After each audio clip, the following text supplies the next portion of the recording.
also video What It Hurts. Oh How did yeah. how did you feel when it got banned from YouTube?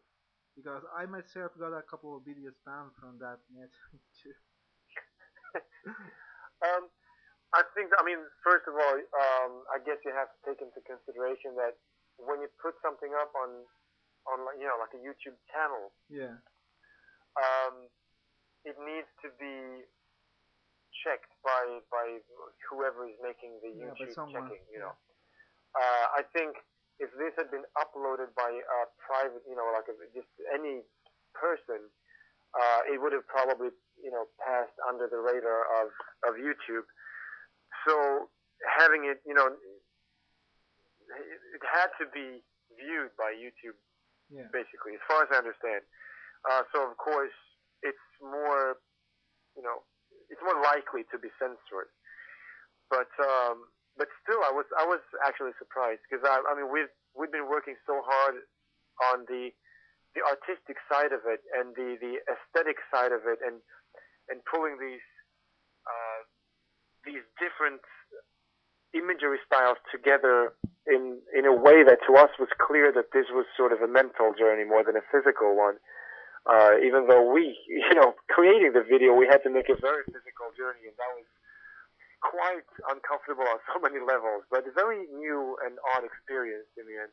yeah, Um, but I thought that would be the biggest hinder, my own my own shyness for taking my clothes off and sitting in a cold room with paper on the floor for 7 straight hours without being able to move and being all naked with big huge cameras and everything around me, sitting with a reindeer heart that had a pump in it, like an air mattress pump, with one technician sitting behind me and frenetically pumping this air mattress pump to make the heart pound, while at the same time trying to lip sync to the song played at double speed so we could use a slow motion vibe.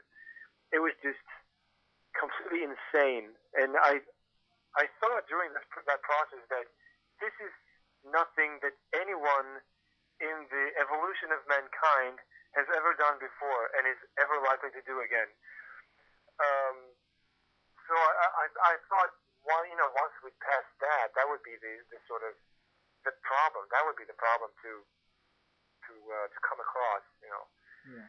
So and so I was sort of like happy. Okay, it's done. We've done it. It's nice. And then all of a sudden it gets banned by YouTube, and I'm like, what? You know, your stomach turns. I was in there. Yeah, I know. People say that the video shows a new side of you. Do you think it's a new side or it's just a side that was already there but not shown till now? um, I'm not sure. I mean, it's hard to know what they mean with this new side. I mean, you can look back at the video of Ashes and see that there's a lot of common denominators between those two videos. Um, the initial idea for the Ashes video was also that I would be the male part in this, but I didn't have the guts back then. Um, when it came to the whole road salt journey, I pretty much decided very early on that I would try to be brave in every possible decision and go with what would be best for the final results, regardless of how uncomfortable that might make me feel. We started that already when we took the press pictures and the artwork pictures for the Road Salt album, putting ourselves in very, very awkward positions. But it was also very liberating to sort of go like, if you had an idea, you just like, okay, all right, without thinking whether it'd be too uncomfortable or not. It's like, okay, it's going to be terrible. I'll do it. um, and that's the sort of approach I used in the mixing process, in the artwork process, all the way through. And of course, we try to do that in the videos too. I mean, the linoleum video was pretty much also. I mean, that was part of Road Salt as well, and we went all in on that too.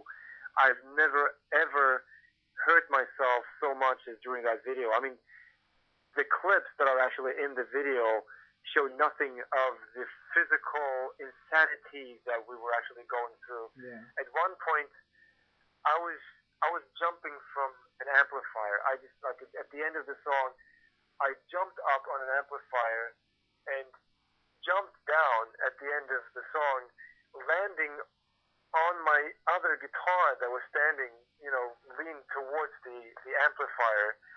Um, and at the same time, because John, I mean, he was also planning on jumping from the amplifier, but once he was sort of running back, he realized that I was already taking the position of the amplifier, and I could just see him looking around for something to do, and he just grabbed one of these huge sort of, I mean, they look like pre-industrial atomic bomb airplane things from old Russia or something, but there's some sort of speaker cabinets that are just huge.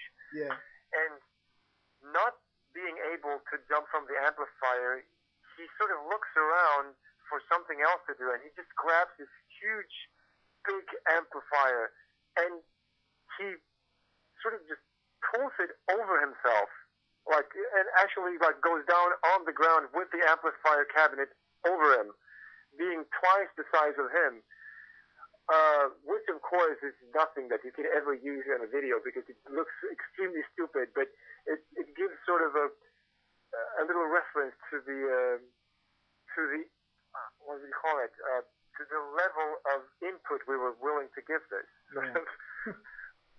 Commitment would probably be the good word. I jumped into the drum kit, and at the same time Leo decided, without seeing that I was running towards the kit, he decided to turn the whole drum kit over, which made me and the drum kit meet way too soon, making my hand get stuck between the cymbal and the guitar. I actually destroyed the guitar by hitting it with my hand so hard that the volume knobs actually broke.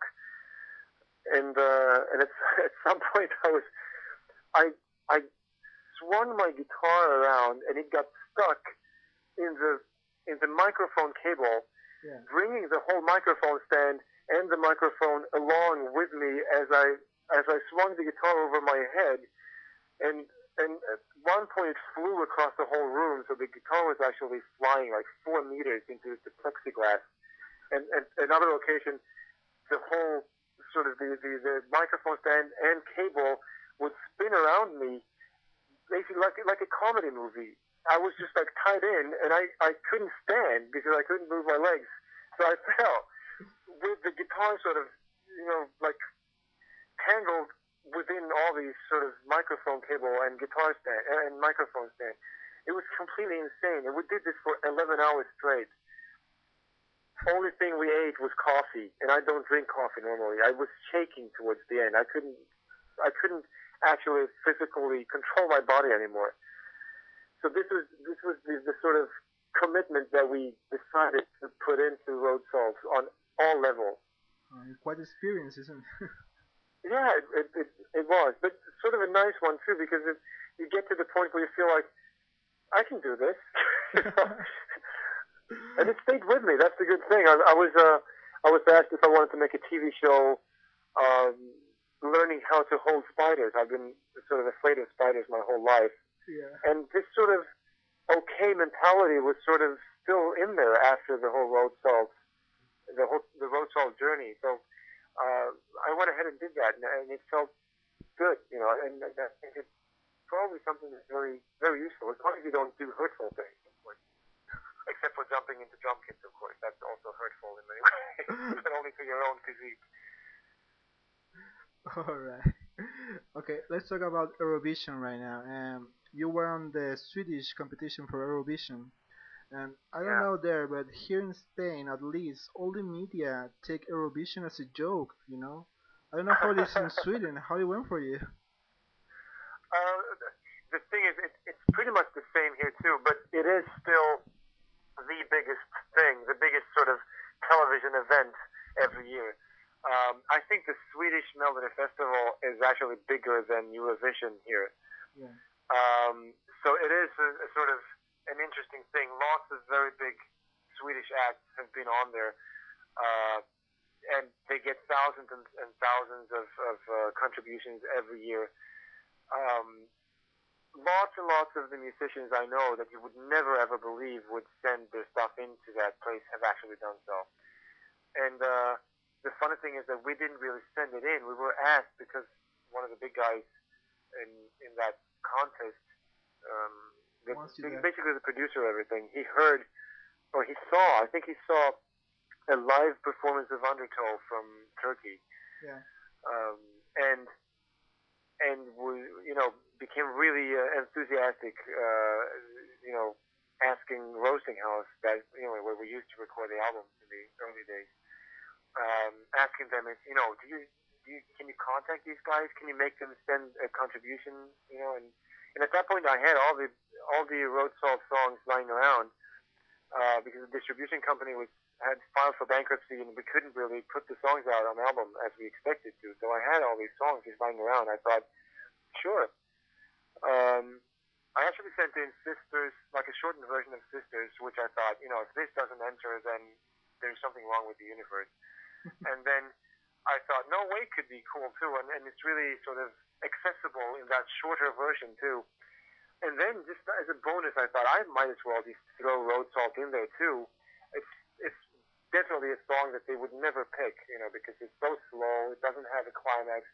It just doesn't really fulfill any of the premises that you can sort of feel that they set out for this contest. So I just basically threw that in there because I have I have empty CD-ROMs here. I can just have one extra one with Road Salt too. And when they called me, this is the call that so many Swedish artists are sort of dreaming about getting. Yeah. The call where they say, well, sir, your song has been chosen to be part of the Melody Festival 2010. And so they called me up. I think I was working on Where It Hurts at that point, trying to make that finished for the video clip. Yeah. And they called me. I completely forgot that this was today.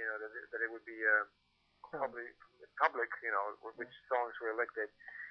So I get this phone call, and I'm picking it up as I'm walking around in the rehearsing room, trying to get my stuff together and then sync everything up for recording. And they're like, "Hi, Daniel.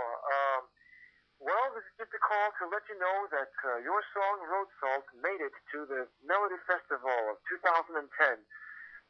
Whereupon most people and most phone calls will result in the, "Yeah, awesome," But I just went, "What? That song?" and he was like all confused, going like, well, I don't know what other songs you sent in, sir. This is this. They were probably very confused about my reaction. Like, what? That song? But it was a very funny. It was a very amusing thing to do. Well, we had a very, very good time doing that.